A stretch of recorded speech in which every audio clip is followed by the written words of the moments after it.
Sanction हुआ। चुनाव की प्रक्रिया की वजह से इसका काम थोड़ा लेट शुरू हो। मैं उम्मीद करता हूं कि जल्दी इसका काम पूर्ण हो जाएगा। फिर इसमें लाइब्रेरी में बच्चे पढ़ेंगे। ये बैठ के बच्चों की तैयारी करने की जगह यहाँ से बच्चे कंपटीशनों की तैयारी करेंगे, परीक्षाओं की तैयारी करेंगे, एंट्रेंस टेस्ट की तैयारी करेंगे। इसके अलावा इसमें हम पुस्तकों का भंडार भी बनाएंगे। जो लोग पुस्तक पढ़ना चाहेंगे उनके लिए भी हम प्रबंध करेंगे कि पुस्तकें भी यहाँ उपलब्ध हैं। ये काम हमने कई गांवों में करवाया था उस समय, और यहाँ भी अपने गांव में भी शुरू हो। आज जो लोग आए हैं, मैं सब लोगों से कहना चाहता हूँ, ये इतनी पवित्र जगह, जितने स्कूल पवित्र होते हैं, जितने मंदिर पवित्र होते हैं, जितना हॉस्पिटल पवित्र होता है, उतनी पवित्र जगह ये होगी। ये इसके विकास, गांव के विकास में महत्वपूर्ण भूमिका निभाने का काम लाइब्रेरी करेगी। मैं तमाम साथियों से और ग्रामवासियों से ये भरोसा दिलाना चाहूंगा, इस लाइब्रेरी के निर्माण से, जैसे मुंसरी में हमने लाइब्रेरी का निर्माण करा, वहां हर कंपटीशन में, हर पेपर में बच्चे नौकरी लगते हैं। पर ये काम होगा तब भी जब सरकारें विज्ञापन निकालेंगी, नौकरी निकालेंगी। लेकिन मैं समझता हूं उससे बेहतर बात ये, अगर सरकार नौकरी न भी निकाले, परिस्थितियां ऐसी, सरकारों के दिमाग में बात आ गई कि सब कुछ निजी हाथों में दे दो। हमारे पास का डिपार्टमेंट है जिसको जलदाय विभाग बोलते हैं। जलदाय विभाग में कोई 1 रुपए की आमदनी जनता से नहीं हो सकती। जनता के द्वारा जलदाय विभाग में आमदनी नहीं हो सकती, क्योंकि बिल का कोई सिस्टम है नहीं। फिर भी सरकार इसको बेचना चाहती है, उसका कॉर्पोरेशन करना चाहती है। अभी कोई जिक्र हो गया विधानसभा में कि सरकार इसका कॉर्पोरेशन करेगी। कॉर्पोरेशन का मतलब सरकार इसको निगम बनाएगी। निगम बनाने का मतलब सरकार आपसे वसूली करेगी। बिजली विभाग में तो 10-10, 5-5 हजार के लोग बिल भर देते हैं। पानी का आज तक, आजादी से लेकर आज तक कोई नॉमिनल छोटा मोटा बिल होता था, वो पिछली सरकार ने माफ कर दिया। पानी का कोई पैसा नहीं लगता। तो एक डिपार्टमेंट ऐसा और खड़ा हो गया जिसमें नौकरी नहीं बचेगी। लेकिन आपके और हमारे सामने और हमारे बच्चों के सामने ये गंभीर संकट होगा कि हम अच्छे पढ़े बगैर, टेक्निकल डिप्लोमा करे बगैर, डिग्री करे बगैर, वेल एजुकेशन के बिना आप खेती भी नहीं कर पाएंगे। खेती का भी ऑप्शन नहीं बचेगा। पहले एक रिवाज लगती थी, एक बात कहते थे, कहावत थी, खेती कसमा से थी, मन जगह ज्यादा है वहां खेती मजबूत है। आज खेती पर खर्चा है, जिसके पास खर्चा नहीं हो खेती नहीं कर सकता, उसके बस की बात नहीं। ये स्थिति बदली हुई। आज उससे ज्यादा आगे बढ़ करके, मैं कल एक फोटो देख रहा था, बनारस विश्वविद्यालय के एग्रीकल्चर के स्टूडेंट, फाइनल ईयर के स्टूडेंट, धान लगाने का जो कद्दू करते हैं, उस कद्दू के बाद धान रोपाई का प्रशिक्षण ले रहे। मतलब एग्रीकल्चर बीएससी बच्चा ही खेती कर पाएगा। खेती आगे से आगे तकनीक पूर्ण होगी। हम जो परंपरागत खेती कर रहे हैं, उस परंपरागत खेती से बाहर निकल करके हमें खेती के साथ दूसरे काम भी करने पड़ेंगे। इसलिए जरूरी हो गया कि बहुआयामी शिक्षा, जिसको बहुमुखी शिक्षा भी कह सकते हैं, जिसको मल्टीपर्पज एजुकेशन भी कह सकते हैं, वो आपको अपने बच्चों को देनी पड़ेगी। इसलिए जरूरी है कि बच्चे बैठे, ग्रुप डिस्कशन करें, स्कूल के बाद, कॉलेज के बाद लाइब्रेरी में बैठे पढ़ें। और जो बच्चे स्कूल कॉलेज कर गए, जो डिग्री डिप्लोमा कर गए, कंपटीशन की तैयारी कर रहे हैं, वो एकाग्र होकर के लाइब्रेरी में बैठ करके अपनी शिक्षा प्राप्त करें। ये इसी पर्पज से लाइब्रेरी का हमने शिलान्यास करा है। आपके कार्यक्रम में सरपंच साहब ने जो शिलान्यास करा, हालांकि कुछ लोगों को मिर्ची भी लगी हुई कि भी बलवान पुनिया कार्यक्रम में एक्स एमएलए होते हुए कैसे आ गए? गांव में से फोन कर रखे अधिकारियों कि साहब बलवान पुनिया उद्घाटन कर रहे हैं। नहीं भाई, मैं नहीं कर रहा उद्घाटन। उद्घाटन करा है, शिलान्यास करा इन्होंने, सरपंच साहब ने और गांव की महिलाओं ने। लेकिन मैंने इतने बजट स्वीकृत करे हुए, मैं पहले भी कहता था चुनाव में, अगले 5 साल तक ये काम चलेंगे। तो जहां काम चलेंगे और हमारे पैसे स्वीकृत करवाए, वहां लोग मान सम्मान से हमें बुलाएंगे भी, हम उसकी उपयोगिता भी बताएंगे। और आज घोषणा करके जा रहा हूं, जिस दिन लाइब्रेरी तैयार हो जाएगी, इसमें एक एसी लगाने का काम मैं मेरी पेंशन से करूंगा। क्योंकि इसमें फर्नीचर, लाइब्रेरी तो तैयार हो जाएगी, पंखे लग जाएंगे, बिजली का कनेक्शन हो जाएगा, इसमें फर्नीचर और बैठने के लिए बच्चे गेट बंद करके बैठेंगे तो एसी जरूरत होगी। मैं मेरी पेंशन से एक एसी लगा के दूंगा। बाकी लोगों को फर्नीचर की व्यवस्था भी अपने गांव के लोगों को मिलकर करनी है। वातावरण कैसा है आपके सामने? आपके सामने वातावरण कैसा? तुमने इसकी नींव रख दी तो कुछ लोगों के पेट में मरोड़े उठ रहे। गांव से 20-25 छोरे नौकरी लगे हुए थे, अपनी आजीविका चला रहे थे, घर वालों के लिए सहारा बने हुए थे, एक एक को बाहर निकाल दिया। एमएलए हम भी रहे थे। एक किसी बच्चे को जिसकी शिकायत नहीं थी, ट्रांसफर भी नहीं करा, लोग बाहर निकालना दूर की बात। पर ये जो नुकता जा रहे ना लोग, मैं उनसे कहना चाहता हूं, सूद समेत नहीं लौटा दिया तो मां के पैदा नहीं हुआ, सूद समेत लौटाएंगे। हमने रखा ही नहीं किसी, कोई आरोप लगाए जरा झूठा लगाता आरोप, सूद समेत नुकता देंगे। वक्त की बात है, कभी इधर कभी उधर। लेकिन दुख की बात यह कि मुझे जोर आएगा इन छोरों को वापस एडजस्ट करते, क्योंकि मेरी ये वृत्ति नहीं कि मैं किसी के रोजगार लगे हुए बच्चे को बाहर निकालूं। मैंने रोजगार पैदा करे थे कि आपका मलखेड़ा गांव का पीएचसी खुली, 2-3 बच्चों को रोजगार मिला। मराना में पीएचसी खुली, 2-3 बच्चों को रोजगार मिला। डुगराना में पीएचसी खुली, 2-3 बच्चों को रोजगार मिला।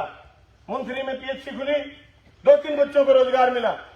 नए नए स्कूल खुले इंग्लिश मीडियम के, बहुत सारे लोगों को आने का मौका मिला। हमने मौके पैदा करे, जिन मौकों में हम लोगों को लगा पाए।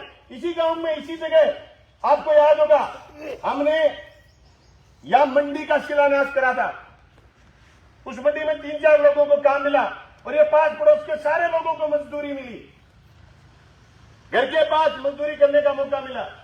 कई नए मौके अपने जनरेट करे, कई गांव में मंडियां चली। मैं मौजूदा जनप्रतिनिधि को कहना चाहता हूं, अगर हमारी नकल मारना चाहते हो तो मौके पैदा करो, वहां अपने लोगों को लगाओ।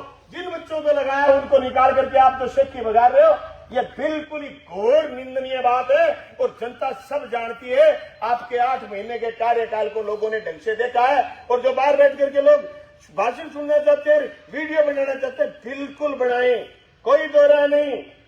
कोई नहीं डरता इस बात से कि आप निकाल दोगे। जिन जिन छोरों को निकाला है, जो नौकरी पर लगे हुए थे, वो छोरे काम करते थे और उनका कोई सब्स्टिट्यूट है ही नहीं। इतना काम करते थे कि हॉस्पिटल में उन जैसा काम कोई छोरा कर ही नहीं सकता, कोई सब्स्टिट्यूट ही नहीं है। मैंने आदत ही एक डाली, जनप्रतिनिधि होने के नाते मैंने यही आदत डाली, मैं काम करूं। मैं गांव की बात गिनाऊं तो इतने काम करे हुए, इसका 1/10वां हिस्सा काम भी मौजूदा रूलिंग पार्टी नहीं करवा सकती, मौजूदा रूलिंग एमएलए नहीं करवा सकता, जितना काम मैंने पिछले 5 साल में करे। तो 1.5 साल कोरोना का निकाल दो। चुनाव आएंगे, चुनाव चले जाएंगे, जनप्रतिनिधि बनेंगे, जनप्रतिनिधि बिगड़ेंगे। मेरे पर आरोप लगाते थे कि बलवान पुनिया रंग निकालने की राजनीति करता, दुर्भावना। अरे कोई एक बात तो गिना दो, कोई एक बात तो ये गिना दे। लेकिन मारते तो लाठी पकड़ ले, झूठा होके पकड़ ले। और थोड़ी सी 1132 वोटा उत्सुक होगी, मैं तो कुछ ठीक हो बेरो पर जो मेरे पर झूठा आरोप लगाया करता, दिन दहाड़े चोरी, दिन दहाड़े डकैती, दिन दहाड़े लूट, सारा का सारा चीज पिछले 5 साल के कई अखबार में थाने मिलेगी को नहीं। देखिए आज चल रही है, 71 सारे लोगों कहने की मैं चाहूं कि राजनीतिक परिस्थिति अलग है, समझदारी काम लो, लेकिन एक एक चीज लिखो, एक एक चीज लिखो, इसको हम ठीक करेंगे, सब चीजों को ठीक करेंगे। हमने जो पैरवी करी बाबा साहब भीमराव अंबेडकर के लिखे संविधान की, हमने जो पैरवी करी राजस्थान की विधानसभा में एक एक मुद्दे पर, उसी पैरवी का परिणाम था कि हर डिपार्टमेंट में बजट आया, हर डिपार्टमेंट में पैसे आए, हर डिपार्टमेंट में नए काम आए। अरे सुबह सुबह मैं कल बीकानेर, परसों बीकानेर निकला तो सुबह सुबह देखा यहां से लेकर के ठेठ नंगल तक आदमी आदमी पैदल पैदल चल रहे, कोई किसी के हाथ में झोला है, किसी के हाथ में कुछ भी। सुबह 100 बच्चे जाते थे, 100 लोग जाते थे रोजगार के लिए, उनके पेट पर लात मार दी, राजस्थान रोडवेज बंद कर दी, और बंद करके शर्ती बता रहे हैं कि सवारी नहीं बनती थी इसलिए बंद कर दी। अरे शर्म करो, कुछ तो शर्म करो झूठ बोलते हुए। राजस्थान रोडवेज बंद होने का नुकसान ये हुआ है गांव को कि आधे छोरे तो बेरोजगार हो गए, जो जा नहीं पाते, साधन नहीं मिलते, और आधे जो जाते हैं उनको बेचारे 9-10 बजे पूछ पाते बात। तो भी थोड़ी सबको प्राइवेट साधन वाला दूसरे साधन वाला चढ़ा के ले जाए, ये गांव को नुकसान करा। इस नुकसान की कोई भरपाई नहीं कर सकता। मैं बताऊं आपको, जिस दिन राजस्थान रोडवेज लग गई थी उसके बाद इस सड़क पर सिंगल एक्सीडेंट नहीं हुआ किसी मजदूर का, क्योंकि समय पर बस आती, सारे एक साधन में बैठते, संख्या होती एक दूसरे की, एक दूसरे का सम्मान करते, तो कोई आदमी अपसेट भी नहीं होता। नहीं तो शाम 4 दिन कार के रेडी शाम ने भादरा में अपसेट हो जाए कोई आदमी, वो घरे पूछ किसका पूछे राम की नहीं छुल गया, वो संकट कौन बचो। सीधा आया बस स्टैंड, बस है टाइम पर, बस में चढ़िया घरे पूछ गया, सुबह उठा बस में चढ़िया भादरा पूछ गया, नाश कर दियो। अरे चलो कोई नहीं, मलखेड़ा से हटा दिया आपने, दूसरे गांव में तो लगा दे, दूसरे गांव में तो लगा दे, कहीं नहीं लगाई। रोडवेज बंद, डोली नहीं, सोताई की नहीं कि यहां से बंद कर दी, रोडवेज दूसरी जगह लगा दे। एक प्राइवेट बस वाले को कहते लाए कि जी बस चलाओ, बिल्कुल चलाओ, रोकता कौन है? सवारियों से भी कहना चाहता हूं चढ़ो, एक बराबर बस खड़ी है और तुम मोटरसाइकिल चढ़ के चले जाओ, साधन खराब हो जाएगा। पर सुबह की पूर्ति कौन करेगा? सुबह 7 बजे 7:15 बजे बस जाती थी, उसकी पूर्ति कौन करेगा? है किसी के पास?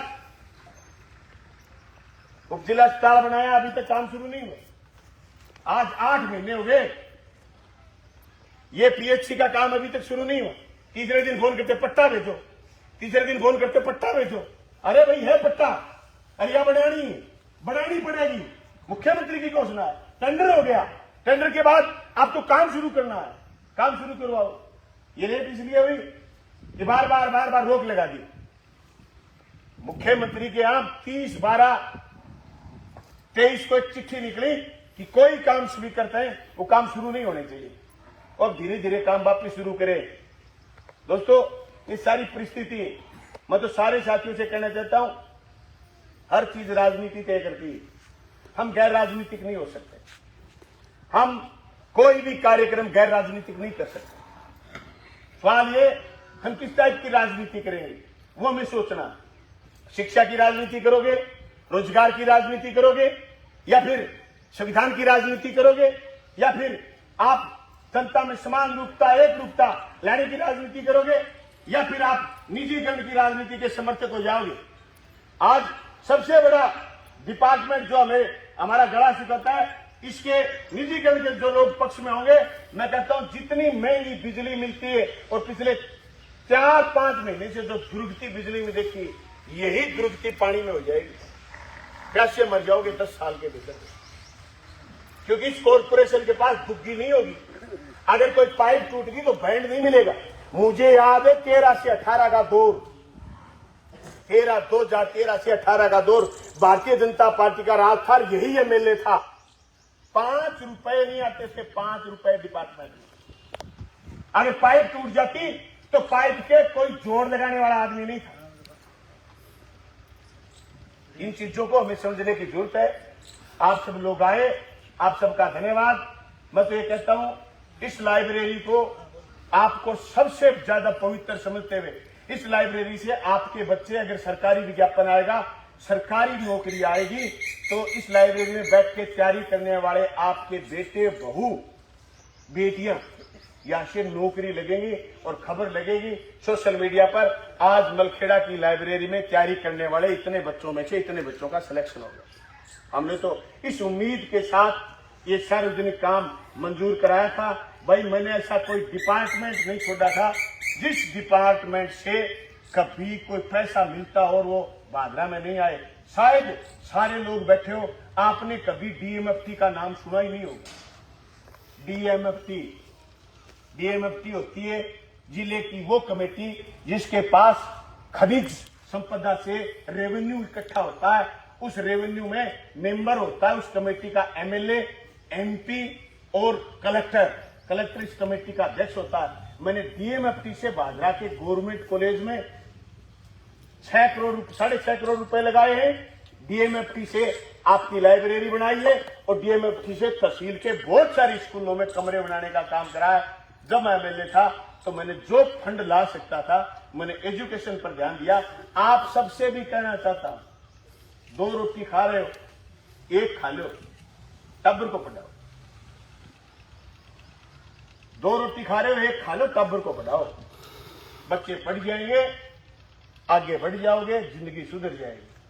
बच्चे जो पढ़ नहीं रहे हैं, आवारा फिर उनको फौरन काम लगा दो। कोई दुनिया की कोई ताकत आपकी कोई रड़क नहीं निकाल सकती। हरियाणी में कहावत है, हर कोई न पुंजड़ पाड़ा। अगर आपके बच्चे रस्ते आते हैं, रस्ते जाते हैं, अपना काम करते हैं, कोई कुछ नहीं बिगाड़ सकता। आपको किसी के पैरों में गिरने की जरूरत नहीं। अगर आपके बच्चे पढ़ गए, नौकरी लग गए या काम लग गए, बेरोजगार नहीं रहे, आपको किसी के आगे हाथ फैलाने की जरूरत नहीं बची। इस लक्ष्य से इस लाइब्रेरी का आज शिलान्यास करा। मैं धन्यवाद करना चाहूंगा ग्राम पंचायत का और धन्यवाद करना चाहूंगा तमाम ग्रामवासियों।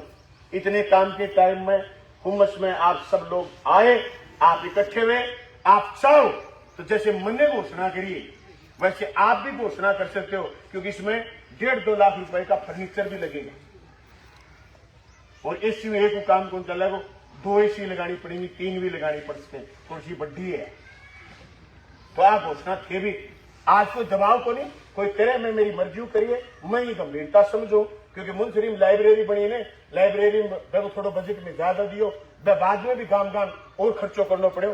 जठे लाइब्रेरी अब उजलवास में लाइब्रेरी मैं बना दिए, मेले ले लू, लेकिन मैं फर्नीचर को एसी को खर्चा है। तो गांव का साथी काल परसों आया के करा, मैं की थे करो और की मैं करांगा तनु करके सीधे चाहे काम। ठीक है, हम 4 दीवारी खर्चों को नहीं, भीतर को खर्चा होगा, गांव की मदद से मैं चलाऊंगा। और सारे नौजवान साथियों कहना चाहूँ, जगह लाइब्रेरी बन के तैयार हो जा। शिलान्यास लोकार्पण कार्यक्रम में आप कोशिश करांगा। एमपी साहब ने बुलावा तो एमपी साहब को भी की मदद लेंगा कि गांव का मदद लेंगा, फिर बड़े पढ़ने लाग जाएगा। थे आप खड़े करियो बोस ना, बता दो क्या करना। एक एसी होशियार सिंह जी लगा देगा भाई, एसी आ जाओ कोई। हाँ, 1-2 मिनट हो रहे मेरा हाथ में माइक उठ जाइयो है। हाँ, कहीं और जी करे तो क्यों फर्नीचर पर रुपया 1.5-2 लाख लागे। भजन पूछो उजलवास की लाइब्रेरी इतनी बड़ी है, अगर भजन पूछो फर्नीचर पर खर्चो क्या होगा, 1.5-2 लाख रुपया होगा।